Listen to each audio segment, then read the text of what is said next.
Now, from the Signature Bank Studios. This is Chicago's Morning Answer with Dan Proft and Amy Jacobson on AM 560. The Answer.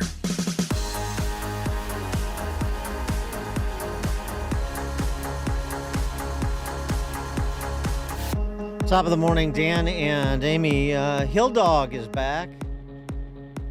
And, these precarious times, you need the steady hand of a Hillary Clinton to offer this enlightened commentary as she did yesterday on MSNBC. And I don't understand why it's so difficult for the press to have a consistent narrative about how dangerous Trump is. The late, great journalist Harry Evans, one time said that, journalists should, really try to achieve objectivity. And by that, he said, I mean, they should cover the object. Well, the object in this case is Donald Trump, his demagoguery, his danger to our country and the world, and stick with it. Fascinating statement. By the way, listening to Hillary Clinton decry demagoguery is sort of like listening to Merrick Garland decry the politicization of the justice system. Has she conceded the 2016 race yet? Yeah. The other phrase that I liked, too, in addition to the invoking Harry Evans, objectivity means cover the object. Objectivity means achieve the objective, which is a political outcome. But I don't know why the media can't develop the phrase consistent narrative.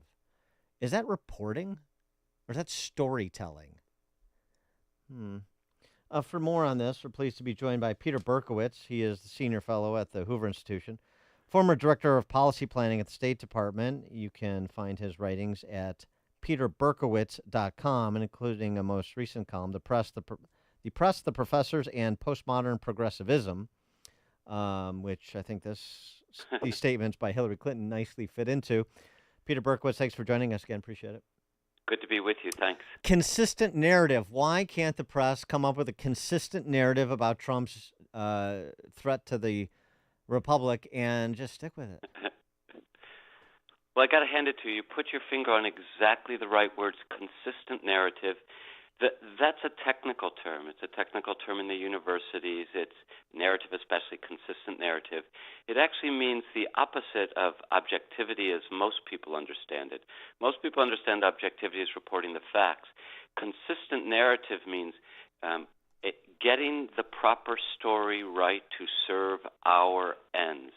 So for Hillary Clinton, notwithstanding two assassination attempts on former President Trump in the space of a couple of months, the narrative is that Donald Trump is a threat to democracy, not just, by the way, a man who advocates policies different from your own, but one who threatens to transform the American regime into a dictatorship.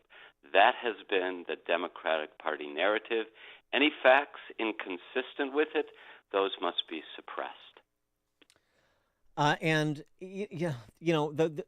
How we got here. I mean, just to take a step back, because I think there's so many people who maybe just in the Trump era or even in later stage Trump era that we're in now, like, how did this all happen? How did America get to this place?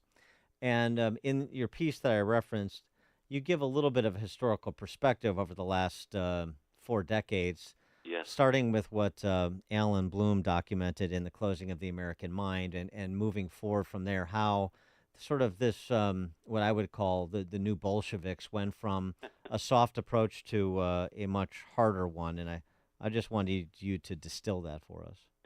Yes, thanks. You can even go back further than Bloom, all the way back in 1951. William F. Buckley, in his first book, God and Man at Yale, documented by a careful analysis of Yale College syllabi, late 1940s, early 1950s, that the humanities courses were promulgating atheism, and that the social sciences courses were promulgating collectivism. And by the way, not just presenting the ideas, that's fair in a liberal education, but presenting collectivism and atheism as the orthodox truth. By the time that Bloom's writing, he complains of a moral relativism that's set in. But the moral relativism is ambiguous. It's really only directed at conservative ideas. Progressive ideas are aggressively championed. And then on campus, the war on truth grows more dogmatic. It grows more dogmatic with the attacks on free speech, on the grounds not that nobody knows anything, but on the grounds that we know the correct opinions, and and the campus is not the place for evil and wicked opinions. Of course, evil, wicked opinions, wrong opinions, are the ones that are championed by people who are right of center. To the present moment, wokeism, where many of our students, many of our faculty, many of our administrators are absolutely confident that they know what is true and they know what is harmful and false, and the harmful and false must be prohibited.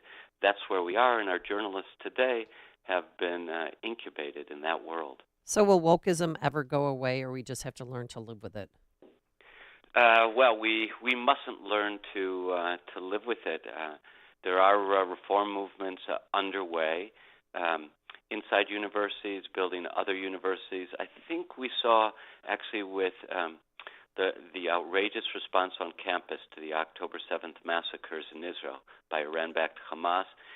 Suddenly, even though it's been evident for a while, for decades, we saw parents, we saw legislators, and we saw wealthy donors recognizing that our campuses have gone badly astray, and they've begun to undertake reform movements. Now, this is a huge undertaking, but signs are out there that a critical mass of people understood that we cannot continue with universities that have become indoctrination factories, not least because they produce journalists who think that it's their job to formulate a consistent narrative to advance their political agenda. Yeah, I mean, I think it's a little bit worse than just the propagandizing or fake news, as some people want to call it. The being politicized and so forth. I think it's a little bit worse than that at present, which is the journalists are the censors. I mean, they have no respect for a right to free press. They have no respect for any of the rights enshrined in the First Amendment, including ones that ostensibly protect them. It's very interesting, and the reason it seems to me is because they've all been rolled up into the state, informally in this case, but distinctively nonetheless. Yeah, so that's an excellent point, and the way to put it, consistent with what Hillary Clinton was saying, is the job of the press is to promulgate our narrative and to suppress their narrative. Mm-hmm. And that obviously means today, the 2020s, that means collaborating with government and with social media, as we saw dramatically in the case of the suppression of the New York Post true story about Hunter Biden's laptop and the very damaging content it contained.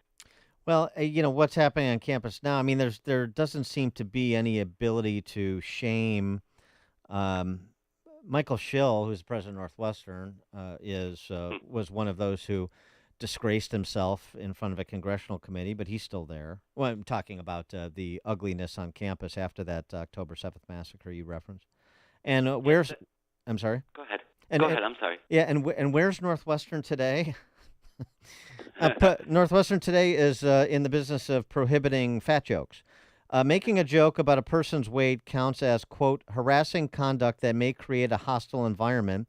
Displays or electronic transmission of derogatory, demeaning, or hostile materials to one or more actual or perceived protected characteristics violate the school stipulations, which include no discrimination or harassment. These are obviously charged words on the basis of, got to take a deep breath here, race, color, religion, creed, national origin, ethnicity, caste, sex, pregnancy, sexual orientation, gender identity, gender expression, parental status, marital status, age, disability, citizenship status, veteran status, genetic information, reproductive health decision-making, height, weight, or any other classification protected by law, including a bunch of classifications that are not currently protected by law that they listed anyway. It would be hilarious if it weren't tragic, and it would be hilarious if it weren't the case that actually one kind of harassing and intimidating speech is permitted, and that's calling for the genocide of the Jews or the destruction of Israel. that's permitted. Maintaining that there are two biological sexes, well, that could be cause for expulsion. Yeah. I mean, so like you talked about this undertaking and how massive it is, and it's nice that University of Austin is coming online, and it's nice that we still have outposts of classical liberal education like Hillsdale or the University of Dallas or Grove City or a handful of others.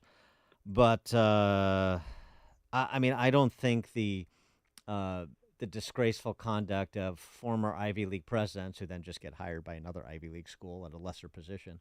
I don't think it's chastened what's going on college campuses, nor what's going on with respect to our cultural mavens one bit. Well, I think there's a lot of truth in what you say, and let's put it this way. There's huge amount of work to be done, and the most important lever for our private universities like Northwestern is the donor class. Parents are going to continue to pay tuition for the foreseeable future. Government's going to make available federal funds. But these institutions depend to a considerable extent on annual giving, on massive endowments. It's only if the donor class takes seriously that it is deeply harmful to the country for our institutions of higher education to become indoctrination factories. And it's only when they once again become places that transmit knowledge about our civilization, encourage independent thinking, that higher education actually will contribute to the public interest rather than damaging the public interest. Yeah, and at Northwestern, for example, they're in the process of building the new $100 million Ryan Field. So what does that tell you? It tells you a lot. Yeah, it does. Peter Berkowitz, he is senior fellow at the Hoover Institution, former director of policy planning at the State Department. His writings are found at peterberkowitz.com, peterberkowitz.com. Peter, thanks for joining us. Thank you. Thank you. And he joined us on our turnkey.pro answer line. Before you see it on TV, share it on Facebook, or read about it in the paper. Hear it here first. This is Chicago's Morning Answer on AM 560. The Answer. Hey, I'm going to let you in on a wireless hack that can cut your cell phone bill in half. Verizon, AT&T, and T-Mobile, they want you to think that unlimited data is fantastic. Well, the fact is, it's not. Pure Talk, my cell phone company, only charges you for data that you need. With just $25 a month, you get unlimited talk, unlimited text, 5 gigs of data, plus mobile hotspot. Just dial pound 250, say the keyword save now, and do it now. You'll save an additional 50% off your first month. Save money, same service with Pure Talk. You hear more and more about identity theft in the news every day. That's because so much of your personal info is out of your control, like your insurance provider that has your Social Security number and your favorite retailer that has your payment details. If they get breached, your information's vulnerable. That's why LifeLock monitors millions of data points a second for threats. If your identity's stolen, they'll fix it guaranteed or your money back. Save up to 40% your first year with promo code PLAY at LifeLock.com. Terms apply. Hey, hello. If you've been in business for a number of years, listen up. It's likely your company has grown